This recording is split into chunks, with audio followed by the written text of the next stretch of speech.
என்னால் 2 வேளை பட்டினி இருக்க முடியல சுவாமி. ஒரு வேளை முடியறது. அந்த ஒரு வேளை இருந்துட்டேன். என்னால் இன்னொரு வேளை பழம் சாப்பிட்டா தான் இருக்க முடியாது. உடம்பு சரியில்லை, நம்ம கர்ம பலம். அதனால் என்னால் முடியல சொல்லிட்டு, பகவன் நீ முழுக்கத்தான் இருக்க சொன்னேன், என்னால் இப்போ முடியல, நாளைக்காவது அது முடியும்படிக்கு நீரே ஆக்கு என்ன பிரார்த்திக்கிறது தான் நேர்மையை தவிர, இதை விட்டு விட்டு நாம் பண்ணிட்டு இருக்கிறதே தான் சரின்னு வாதாடிட்டு இருக்கக்கூடாது இல்லையோ. இந்த எண்ணம் உருவாகணும்னாலும் உபனிஷத்தை கேட்டால் தான் வரும். ஏன்னா அதுதான் வேண்டியது. இந்த நிலை என்னன்னு சொல்லிட போகிறது போகும். நான் இருக்கிற நிலை என்னன்னு பார்த்துக்கணும். இதுலேருந்து இதுக்கு போகணும். பாபாவா எழுதி கொடுப்பாளோ இல்லையோ. உடல் நமக்கு ரொம்ப பருமனாக இருக்குது, வைத்தியர்கிட்ட போகணும், உடனே ஏறி நில்லுங்கிறார். அது ஒரு யந்திரம் இருக்குது. அது நம்முடைய பாரத்தை பார்க்குற யந்திரம். அந்த யந்திரத்தில் ஏறி நிற்போம். சுவாமி அது எதுக்கு எனக்கு இப்போ எவ்வளவு இருக்குன்னு நீ பார்த்துக்கொண்டாமா? நீர் இப்போ எவ்வளவு இருக்கீன்னு தெரிஞ்சு கணக்கு போடுவாவா? இப்போ எவ்வளோ இருக்கே? 90 இருக்கே. என்ன உயரம்? 5 அடி 8 அங்குலம் தான். நீர் அப்போ இருக்க வேண்டியது 65 போட்டால் நமக்கு திகில்னு ஆகிடும். 90 எங்கே இருக்குது, 65 எங்கே இருக்குது? இப்போ இத்தனை நாள் இவரானா கீழேந்து மேலே போகணும், கீழேந்து மேலே போகணும்னார். இப்போ வானா மேலேருந்து கீழே வரணும்னு எடுத்துக்கோ. 90 65 ஆகியானுமே. இத்தனை நாள் உபநிஷத்தில் கீழேந்து மேலே போ, கீழேந்து மேலே போனது. வைத்தியர்கிட்ட போனால் மேலேருந்து கீழே வாங்குறார். என்ன பண்ணலாம்? நீ இருக்கிறது இப்போ 90, போக வேண்டியது 65. இதற்காக இனிமே இன்னன்னு சாப்பிடணும். என்ன சாப்பிடணும் அப்படின்னு வைத்தியர்கிட்ட கேட்டோம். கிடுக்கிட்டுன்னு அவர் எழுத ஆரம்பித்தார். வெத்து காகிதத்தை கையில் கொடுத்தார். புரியல.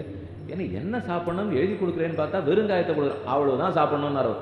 நீ இவ்வளவு, அதாவது பட்டினி இருந்தியானா தான் 90 இனிமே 65க்கு வரும் என்று கொடுத்த உடனே தகச்சு படுவோமோ இல்லையோ.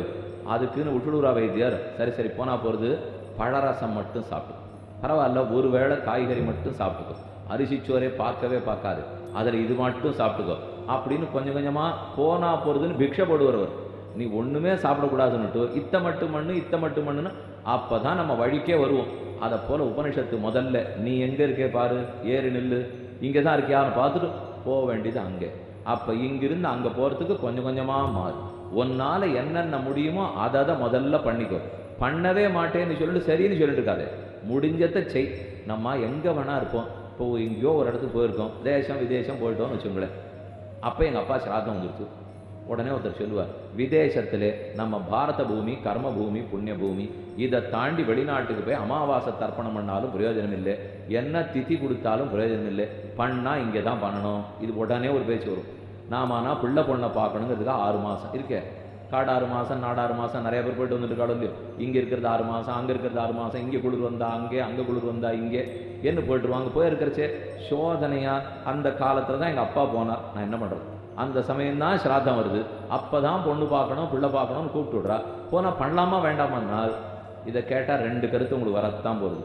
பண்ணால் உபயோகம் உண்டுன்னு ஒருத்தர் சொல்ல போகிறா, பண்ணால் பிரயோஜனம் இல்லைன்னு போகிறா. ஆனால் எல்லாத்த விட முக்கியம் வேதம் சொன்னதை பண்ணணுங்கிறது தான்.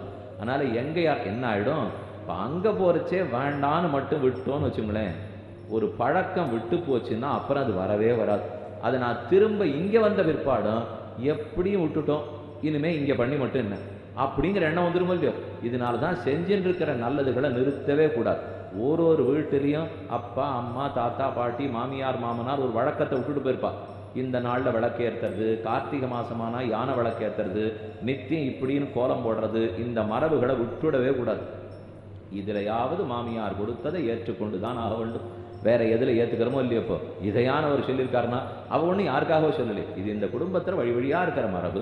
அந்த மரபை பண்ணிட்டு இருக்க போகிறோம். அப்போ விளக்கேற்றுறதோ கோலம் போடுறதோ தெளிக்கிறதோ, புரட்டாசி சனிக்கிழமை அன்னைக்கு ஸ்ரீனிவாச பெருமாள் மாத்திருவளக்கு ஏற்றுதல் அப்படி ரொம்ப நாளாக ஒரு பழக்கம் இருக்குது.